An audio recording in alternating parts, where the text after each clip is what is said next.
Ni kita tanya ni. Dah berapa kali ni sampai kat gudang ni akak? Dah banyak kali dah. Dah banyak kali. Yang ini kali ke? Hari ni kali yang ke-5. Dan kita terus terpikat lah. Terus terpikat.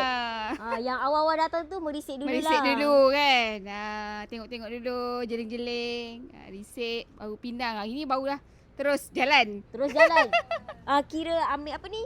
Sofa dengan meja makan. Ya. Alhamdulillah. Jadi pengalaman akak datang kat gudang Posijan ni, apa perasaannya kak? Dengan barang kita yang banyak ni.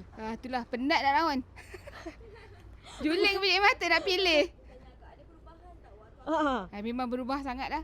Daripada kecil, tak banyak ni dah penuh dah keliling. Tiba-tiba dah penuh dah sampai keluar. Memang penuh dah. Banyak sangat pilihan ni, lagi rambang mata. Alamak, macam customer saya cakap lah, mula kat tepi ni kenapa dah bagi ke depan lah barangnya. Kali pertama sikit, datang kali ketiga, kali kelima lagi banyak. Sampai pening akak nak pilih yang mana? Ya, betul. Lagi satu kak, akak ada tak sebelum akak balik ni, ada tak nasihat untuk kami yang muda ni? Untuk kami ingat selalu, kita orang ni kan baru nak mulakan hidup. Setahun jagung. Okey, bagi akak, kita cubalah yang terbaik untuk kehidupan kita. Orang kata, cari kemampuan kita. Maknanya apa-apa pun dalam kehidupan ni kita kena sederhana lah. Ikut pada bajet kehidupan kita. Kalau rasa mampu, beli. Kalau tak mampu, tak payah beli. Macam tu lah. Alhamdulillah. Dari segi layanan tadi, seminggu dia cerita satu-satu kualiti, jelas tak akak? Jelas sangat. Nampak perbezaannya depan-depan? Ya, nampak. Alhamdulillah. Lagipun dah berapa kali datang kan, penerangan tu lebih kurang je kan. Jadi hari ni kita penerangan tu tak payah lama-lama sangat dah. Kita dah tahu beza dah. Dah tahu beza dah. Dah tahu kat mana grade A, grade B, grade C dah boleh kenal dah.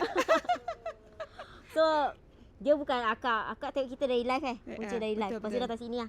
Betul. Dah berapa lama tengok live kita? Lama dah. Daripada belum ada gudang. Zaman dekat sana lah. Ya. Hafiz Enterprise. Ya, daripada Hafizan lama. Lama saya pun dari sana akak. Kan. Baru datang ke sini. Ya, daripada kereta orang tu belum ada, sampai sekarang dah ada. Alamak. Apa pun akak, saya ucapkan terima kasih. Saya jual. Andai kata antara tim kita ni ada yang silap sakap ke, kasar bahasa ke, minta maaf lah. Sama-sama lah. Satu, terima kasih kak datang dari jauh. Sanggup datang dari jauh ke gudang Posijan ni. Ya kan. Tahniah kak. Sama-sama. So balik lagi satu kak. Dari mana kak? Saya daripada Kempas. Telah di Soul. Terima kasih kak. Bagi akak balik. Okey adik. Nanti datang lagi tau ajak maknya. Terus kak. Ibu bapa ni siapa paling kecil? Ni paling kecil.